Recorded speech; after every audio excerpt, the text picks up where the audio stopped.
Tapi kalau menurut jenengan ya Mas Andika, Iya. ini kan sudah 1 bulan ya, Iya, 1 bulan dengan kebutuhan PAUD dan terbukti gacor lah katakanlah Iya. gacor keluar dobelannya. Tapi tadi kan kepantau setiap mau ngekek ya Bu, Iya. itu kan masih ada abane ya Betul. Masih ada vektornya tetap ya, masih ada ngejabnya juga. Ya. Nah itu yang saya maksud, kenapa dia masih saya kasih PAUD biar mapan dulu, supaya juga vektornya juga semakin lama nanti semakin hilang. Kalau masih ada ngejabnya berarti dia belum bisa cuek ya, masih ada vektornya, masih ada ngejabnya, masih kadang masih ngowek-ngowek lah ya. Itu kan juga berarti dia juga belum cuek, atau dobelannya itu belum stabil gitu kan. Nah ini tidak masalah bagi saya, dengan adanya PAUD itu masih tetap saya pertahankan sama dia supaya nanti menstabilkan dobelannya itu. Harapannya kita supaya dapat cueknya dulu gitu, baru nanti kita pikirkan untuk ganti pasangan. Gitu. Berarti secara tidak langsung jenengan nanti ganti pasangannya itu nunggu dobelannya stabil ya, iya. Tanpa angkatan, tanpa Ya, ngewek. setidaknya 4 kali tarikan dobelan gitu.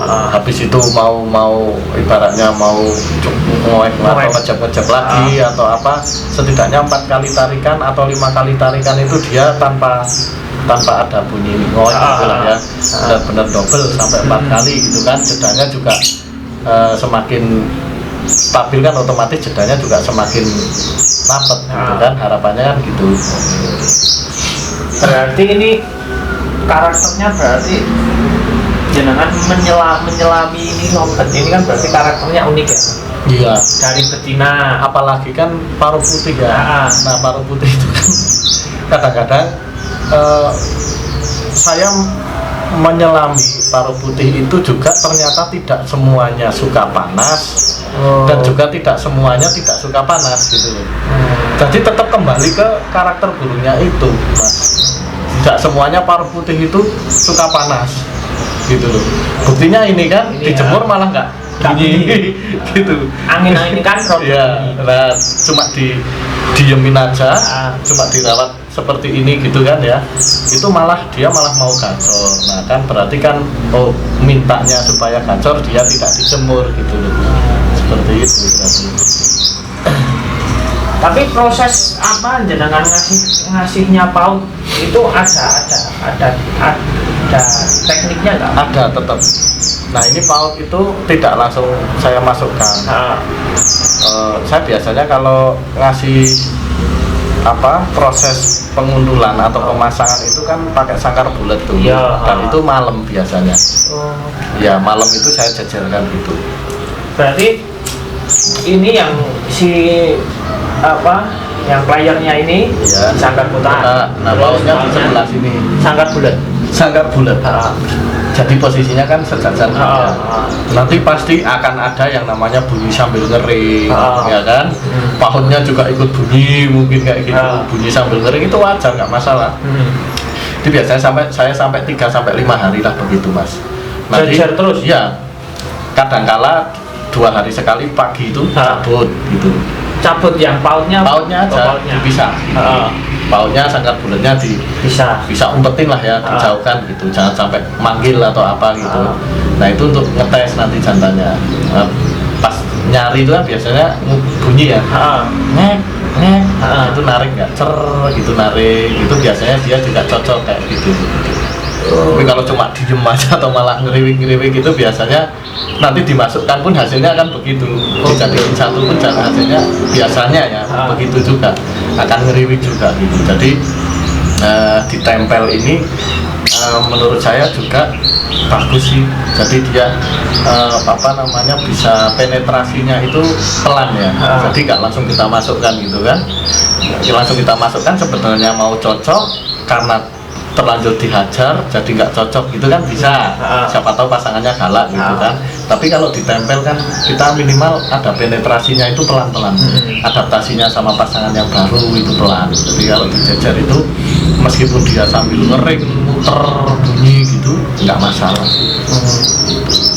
Jadi pelan-pelan lah, istilahnya Pelan-pelan. pelan-pelan. Jangan langsung dimasukkan gitu juga. Nanti tandanya. Nah, tandanya dia akan cuek. Tandanya Akan siap dimasukkan. Siap dimasukkan itu udah nggak kepo sama pasangannya. Oh gitu. Biasanya ngejar banget itu kan. Ah. Nah, itu udah nggak kepo sama pasangannya, dan sekali atau dua kali dia mau bunyi. Ah. Meskipun di jajarnya ini ada, di sebelahnya ini ada pasangan barunya. Nah, itu biasanya sudah kemungkinan bisa untuk kita campur, tapi ya tetap dipantau gitu.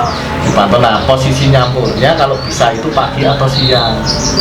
Kalau posisi nempelnya awal itu kalau bisa malam. Tapi nanti kalau sudah 3 hari kemudian kelihatan cocok atau 5 hari kemudian kelihatan cocok, nyampurnya itu waktu pagi atau siang hari. Setidaknya secara nalar kan kita juga bisa mantau, Mas. Apakah pasangannya ini galak atau tidak, gitu kan? Nah, itu kalau siang atau pagi hari kan kita mantau bisa. Jangan terus dicampur, ditinggal pergi gitu ya, jangan. Ini berarti fungsinya siang atau pagi atau siang itu hanya untuk Kita kan kita bisa mantau. ada waktu untuk mantau gitu. Tak kira nek wah gitu. Dan birahi burung itu kan klimaknya kan kalau nggak pagi siang, Mas. Ini kita tunggu-tunggu ini. Ya, Karena birahi burung itu. Iya, karena saya memang ya terus terang proses perkawinan burung itu kan banyak di pagi hari sampai dengan jam 10 Pagi. meskipun tidak menutup kemungkinan siang dan sore juga mau kawin, tapi klimaknya itu menurut saya ya pagi itu di antara jam 5 pagi ya, biasanya 5 sampai jam 10 pagi itulah klimaknya burung-burung itu. Kalau memang jodoh itu kawin kan berarti klimak birahi keluar itu kan juga di jam-jam itu. Makanya saya sarankan kalau memang mau nanti nyampur ya di jam-jam itu gitu juga. Yang pertama dapat klimak birahinya, yang kedua kita juga bisa mantau karena itu waktu pagi atau siang hari. Kalau malam kan kita tidur istirahat ya, dan birahi burung juga kalau malam, kalau waktunya nggak tepat ya, kalau malam itu biasanya cuma yang ada cuma bertengkar gitu. Tapi kalau pagi kan mungkin sama-sama birahi jadi loloh-lolohan gitu kan. Kemudian kalau jodoh ya mungkin kalau itu betina bisa ngawin gitu. Nah, itu juga saya nyampurnya idealnya pagi ya, jam 8 sampai jam 9-an itu. Kebalikan dari manusia ya. Kalau manusia klimaknya malam. Nah, kalau burung pagi berarti mengamati terus sih. Itu berarti ini PAUD pertama atau PAUD keberapa yang cocok? Baru pertama dan saya pun juga akan pantau terus ya sambil memikirkan nyari nanti pasangannya jika memang dia sudah stabil, sudah semakin bagus dobelannya, semakin keluar gitu kan, otomatis saya juga harus memikirkan bagaimana nanti mengganti pasangan lagi untuk supaya dia itu bisa ngawin dan seperti burung-burung yang lain yang sudah punya pasangan gitu. Jangan sampai kayak posisi yang awal datang Ya, di betinanya nelur malah trouble lah, kembali PAUD meneng, ulangan meneng. makanya kan saya nggak tergesa-gesa ya, supaya dobelannya itu keluar dulu. Setidaknya nanti ngawin pertama kalau memang dobelannya itu malah hilang ya udah, itu berarti betina saya cabut aja, Ganti PAUD lagi. ganti betina lain atau PAUD lagi gitu. Karena memang kan di jantan itu sebetulnya kita hanya kalau sudah minor atau sudah bocor atau keluar dobelan itu kita hanya istilahnya ngepaske atau mungkin mencocokkan dengan pasangannya itu. Tapi yang cocok lagi kan angin. Itulah yang PR yang paling sulit, justru mencocokkan dengan pasangannya itu. Makanya kadang-kadang ada yang sudah, wah Mas, saya susah ngasih pasangan 6 kali jodoh-jodoh ya kan. Itu yang di atas saya udah ada yang 11 kali, ada yang 16 kali belum cocok ya, ada rawatan kayak gitu. Jadi memang ya itu seninya kita di jantan memang harus ekstra sabar, karena yang namanya konslet kan kembali lagi rezeki tadi. Mungkin kalau kebanyakan orang bingung dengan proses penjodohan ini peluang sebenarnya. Ya mungkin bisa dicoba ya, mungkin dengan PAUD atau gitu kan. Setidaknya ketika keluar birahinya itu alami memang dari burungnya itu, bukan karena dobrakan pakan atau vitamin dulu yang keluar gitu. Berarti ini selama di tempat jenengan ketika saya diantar waktu itu sampai sekarang berarti prosesnya memang pakan polosan terus? Iya. Oh enggak, waktu dibawa ke sini tak kenceng dulu. Dulu dikencang. Ya maksud saya kan supaya cepet ngawin sama betina yang awal itu, yang move itu kan. Saya kenceng pakai pakan sendiri lah ya, pakai pakan sendiri itu. Saya kencengin selama 1 bulan kurang lebih langsung tuh kawin mas. 1 bulan lebih sudah mau kawin, 2 bulan, 2 bulan lebih ya, dia telur keluar. Kok malah saya pisah itu malah macet. Ini kayaknya kok nggak cocok sama betinanya gitu. Terus mulai setelah tahu Nah kemudian setelah nggak cocok sama betina kan akhirnya saya menyelami karakternya lagi kan, yang dijemur tadi, jemur kenceng apa, itulah saya proses juga pergantian pakan ada di situ. Ada di situ. Ya, jadi pakan kenceng, jemur kenceng nggak jadi, pakan masih kenceng non jemur tetap nggak mau. Akhirnya pakan tak polos non jemur. Akhirnya baru dia mau. Itu ya penyelaman karakter itu mas. Jadi pakan enak ternyata nggak maunya pakan murahan. Ini kalau dikasih pakan kenceng ada kenarisidnya, kenarisidnya yang dimakan paling banyak mas.